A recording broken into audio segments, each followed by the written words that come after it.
पूना गाडगे आणि सन्स प्रस्तुत ग्लॅमर गाथा.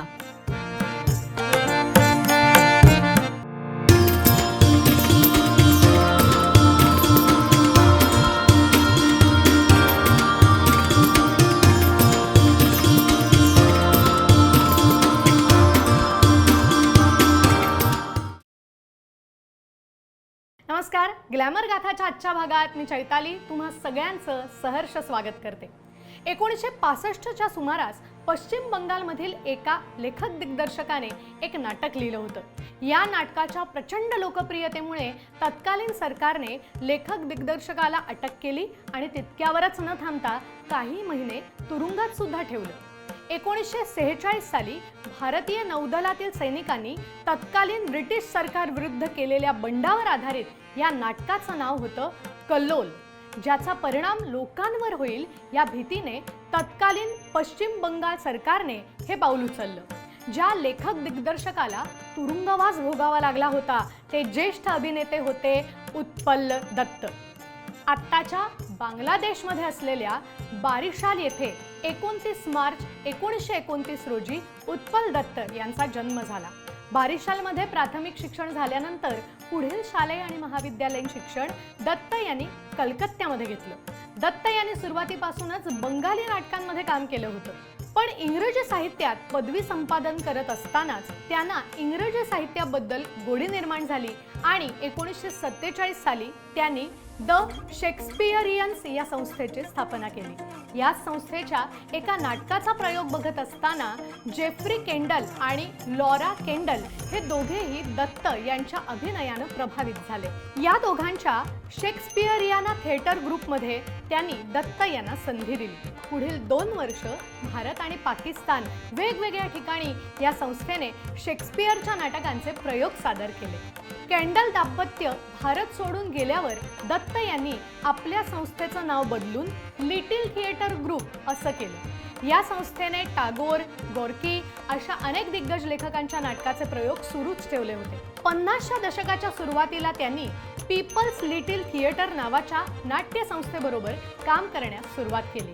दरम्यानच्या काळात दत्त साहेब कलकत्त्यामधील एका शाळेत इंग्रजी विषयाचे शिक्षक म्हणून सुद्धा नोकरी करत होते. इंग्रजी नाटकांनंतर दत्त पुन्हा एकदा त्यांची मातृभाषा बंगाली याच्याकडे वळले. शेक्सपियर आणि इतर पाश्चात्य साहित्याचं बंगालीमध्ये भाषांतर करून त्यांच्या लिटिल थिएटर ग्रुपने सादर करायला सुरुवात केली. 1959 साली त्यांच्या संस्थेने कलकत्त्यामधील मिनर्वा थिएटर्सशी करार केला आणि पुढील अनेक वर्ष वेगवेगळी बंगाली नाटकं रंगभूमीवर ते घेऊन आले. दत्त यांची ओंगार, बॅरिकेड, तीनेर तलवार, मानुषेर अधिकार, एबार राजपाला, दुस्वप्नेर नगरी अशी अनेक बंगाली नाटकं रंगभूमीवर गाजली. त्यांनी रंगभूमीवर साकारलेली ऑथोल्लोची भूमिका प्रसिद्ध बंगाली चित्रपट निर्माते मधु बोस यांनी बघितली आणि त्यांना दत्त यांचा अभिनय इतका आवडला की 1950 साली प्रदर्शित झालेल्या मायकल मधुसूदन या चित्रपटात प्रमुख भूमिका बजावली. या चित्रपटातून दत्त साहेबांनी रंगभूमीवरून रुपेरी पडद्यावर पदार्पण केलं.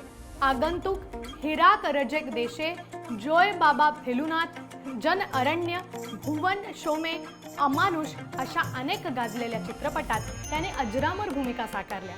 फक्त अभिनयापुरतं मर्यादित न राहता मेघ, घूम बांगर गान, झार, बैसाखी, मेघ, मा, इन्कलाब के बाद अशा बंगाली चित्रपटांसाठी दिग्दर्शक आणि लेखक अशा दोन्ही भूमिका बजावल्या.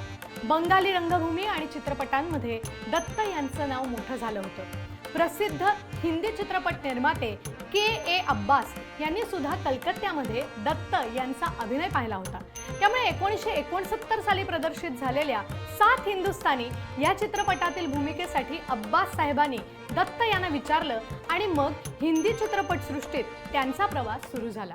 मुळातच रंगभूमीची पार्श्वभूमी असणारा हा नट हिंदी चित्रपटात कुठल्याही भूमिकेत स्वतःला सहज सामावून घेत असे. म्हणजे एकीकडे त्यांनी खलनायकाची भूमिका साकारली तर दुसरीकडे विनोदी भूमिकाही त्यांनी पार पाडल्या. गोलमाल, नरम गरम, शौकीन, रंगीबेरंगी, किसी से ना कहना, गुड्डी, अमानुष, बरसात की रात, द ग्रेट गॅम्बलर, इन्कलाब अशा अनेक गाजलेल्या चित्रपटात त्यांनी भूमिका साकारल्या. साधारण 4 दशकांच्या कारकिर्दीत दत्त यांनी 60 पेक्षा जास्त बंगाली आणि 40 पेक्षा जास्त हिंदी अशा चित्रपटांमध्ये अभिनय केला। याच दरम्यान त्यांनी अमिताभ बच्चन, अमोल पालेकर, रेखा, अशोक कुमार, उत्तम कुमार, सौमित्र चॅटर्जी, शर्मिला टागोर, माधवी मुखर्जी अशा अनेक नावाजलेल्या हिंदी बंगाली कलाकारांबरोबर काम केलं। बंगाली तसंच हिंदीच्या बरोबरीने उत्पल दत्त यांनी Shakespeare, Wallah, the Guru, Bombay talkie अशा अनेक चित्रपटांमध्ये सुद्धा आपल्या अभिनयाची छाप सोडलेली आहे। 1970 साली दत्त यांना भुवन शोम या बंगाली चित्रपटासाठी राष्ट्रीय चित्रपट पुरस्कारांचा सर्वोत्कृष्ट अभिनेता हा पुरस्कार मिळाला। 1980 साली गोलमाल, 1982 साली नरम गरम आणि 1984 साली रंगबिरंगी या तिन्ही चित्रपटांसाठी फिल्मफेअर अवॉर्ड्सचा सर्वोत्कृष्ट विनोदी अभिनेता हा पुरस्कार मिळाला। 1990 साली भारतीय रंगभूमीवरील अमूल्य योगदानासाठी दत्त यांना संगीत नाटक अकादमी फेलोशिप या सर्वोच्च पुरस्काराने गौरवण्यात आले। 19 ऑगस्ट 1993 रोजी उत्पल दत्त यांनी या जगातून कायमची एक्झिट घेतली। पण रंगभूमीवर सामाजिक विषय मांडून लोकांना जागृत करणारा आणि त्याच लोकांना चित्रपटांमध्ये पोट धरून हसायला लावणारा हा चतुरस्र अभिनेता आपल्या सगळ्यांच्या कायमच स्मरणात राहील। यांची कुठली भूमिका तुम्हाला आवडते हे आम्हाला कमेंट करून सांगायला अजिबातच विसरू नका। आपण भेटूया पुढच्या भागात। आत्ता मात्र निरोप घेतेय। नमस्कार।